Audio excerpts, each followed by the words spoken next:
Last night, you opened your phone. You don't remember deciding to. You don't remember choosing an app. You just ended up there. Scrolling. That's not distraction. That's not weakness. That is a system working exactly as intended. And the people who built it?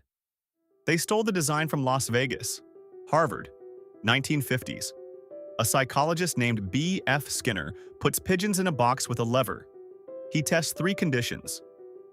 Fixed reward, press 10 times, get food 10 times. The pigeons learn it. They press when hungry. They stop when full. No reward. They try a few times. Then quit. Random reward. Sometimes food, sometimes nothing. No pattern whatsoever. The pigeons cannot stop pressing. They press when they are not hungry. They press obsessively. They press until exhaustion. Because maybe the next one. Or the next. Or the next. Skinner called it a variable reward schedule.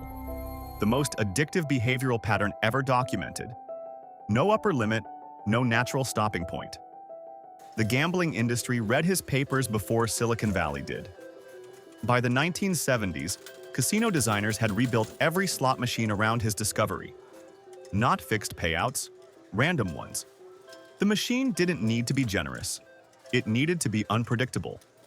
It worked. Slot machines now generate more revenue than baseball, movies, and theme parks in the US combined.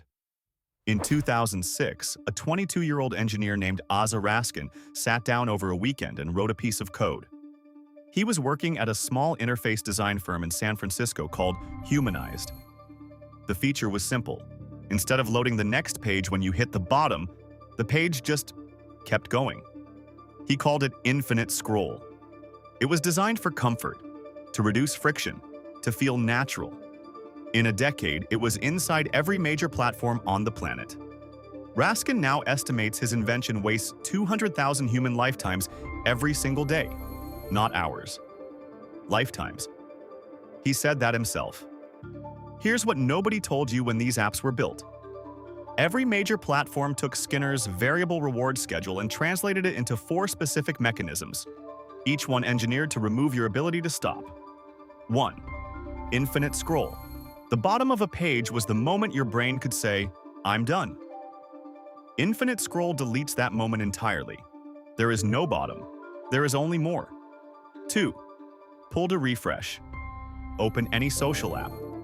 Pull down with your thumb. Feel the resistance. Let go. The feed updates. Or it doesn't.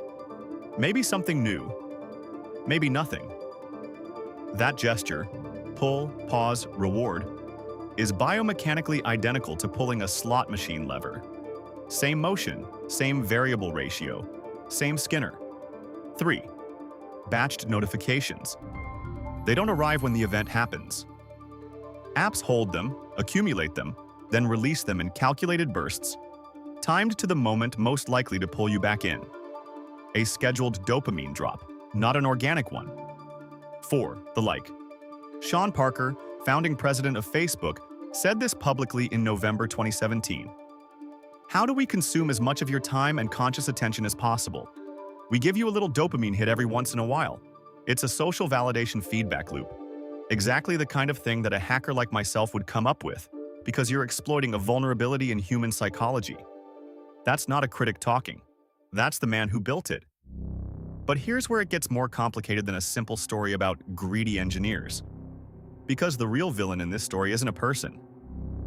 Raskin didn't build infinite scroll to addict you. He wanted to make browsing easier. It became the most addictive design in history because of one number, and that number is worth understanding. Because it explains why this never gets fixed. Every social media company measures something called time on app, minutes spent inside the product every day. That number sits on a dashboard, and it determines everything: budgets, bonuses, promotions, careers. No individual engineer decided to addict you, but every engineer who increases time on app gets promoted. Every engineer who decreases it gets managed out. The addiction isn't something someone designed. It's the output of a system where one metric became the only thing that mattered. Nobody controls it. Everyone optimizes for it. Raskin built infinite scroll. His employers optimized it. Platforms copied it, algorithms learned from it. Growth teams tested it against millions of users, iteration by iteration, until the most addictive version won. Nobody sat in a room and said, "Let's make this addictive." They just asked, "Does this number go up or down?" In 2021, a Facebook product manager named Frances Haugen copied tens of thousands of internal research documents and handed them to the Wall Street Journal. What those documents showed: Facebook's own researchers had found that Instagram made body image worse for 1 in 3 teenage girls. That 13.5% of teen girls said Instagram worsened suicidal thoughts.